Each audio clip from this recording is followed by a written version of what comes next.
To get the chance to drive a van, I love vans. Yeah, I know. And do you know what? A lot of my mates feel the same.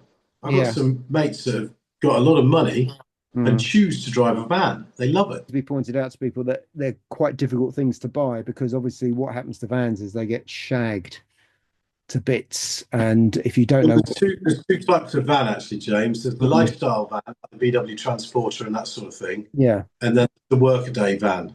mm, Uh, but for Christ's sake, people stay the hell away from French vans. They get shagged, they get battered, they never get serviced, and they just get rinsed. Although I have seen some Peugeot vans with monumental mileage on them, Peugeot and Citroën, the PSA group. I've mm, seen monumental mileage ones of those. God knows what they cost to keep on the road for that amount of miles, though. yeah, Need servicing every 6,000 miles to do anything, any kind of mileage like that. yeah. Well, what I'll tell you, what this it's new research from the Green Insurer reveals a surge. There's actually a surge out there of people buying vans. The key reasons for this include the additional space they provide. I never knew that there was additional space. Being able to use them for both work and leisure. I didn't realize you could do that either. And better protection they potentially provide in the event of an accident. Now that is a shocker, but there you go. Um, Yeah, it's no longer a case of white van man owning a van just for work with younger drivers and women increasingly switching for vans, the study found. Industry data shows there was around 4.6 million vans on the road in the UK last year. The number had doubled this century from 2.3 million in 1998. Presumably, that's everyone delivering every parcels now, I would presume. The research yeah. reveals 15% of drivers currently own a van, so that rises to nearly one in five. 19% of men around, it's all boring statistics we won't do. The switch to vans is being driven by their space and practicality rather than drivers just needing them for work. Incredible. I mean, they've come up with what? It's got more space. Brilliant. Yeah. Somebody's paid for that. Mm. Paid for that research. Brilliant. Yeah. Well, Yeah. we should go into that business, I think, writing press releases. I can do that.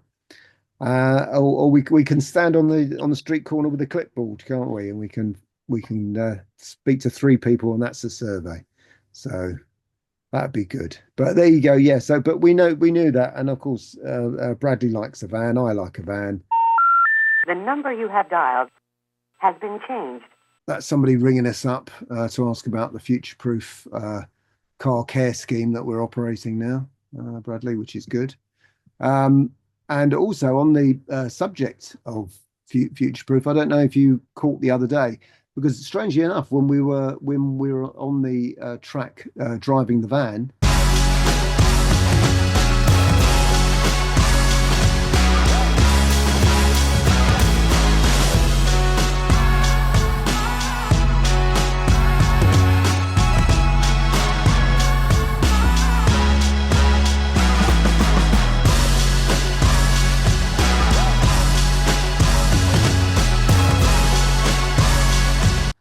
We did see one of Gordon Murray's new cars, didn't we? Yeah, the GMAT 50, I think it is, the Yeah, fan car. that's Yeah, right. with the screaming 12,000 RPM Cosworth engine in it. Yeah, because I think you overtook that because you're in a van. You were able to take that, weren't you? So that was quite impressive, really. Oh, it looked fantastic though, didn't it? I mean, it is tiny. Yeah, It's the tiniest little car. no, that's right. It's the size that cars should be, really. It's Uh, got a I think 3.9 or a 4 litre V12 in the back. yeah, It's something like that. stunning. It's just, I mean, yeah, amazing bit of kit. 2.5 million quid plus VAT, I think they are roughly, maybe Yeah, more. no, that's right. I don't think it's. Yeah, I don't think it's cheap. But One looked very good in your garage, James. well, I understood that you had your name down, on the list. But there you go. I wasn't I sure. buy But Mrs. the, Ruppert for her birthday. but the point is, Bradley mentioning this is that everybody seems to be mentioning future proof these days, and that was part of. There was Gordon Murray's doing. Obviously, Gordon Murray is a legendary car designer. Full time as well. Yeah, that's I right. can't remember MP44 something, but it was the car that won 15 out of 16 races in 1989. Amazing. Yeah. And no, still, I think, one of the most beautiful and iconic Formula One cars of all time. effectively, he's designing a new chassis. And yes, it's a lightweight future vehicle architecture. But that's the way cars need to go. It is, isn't it?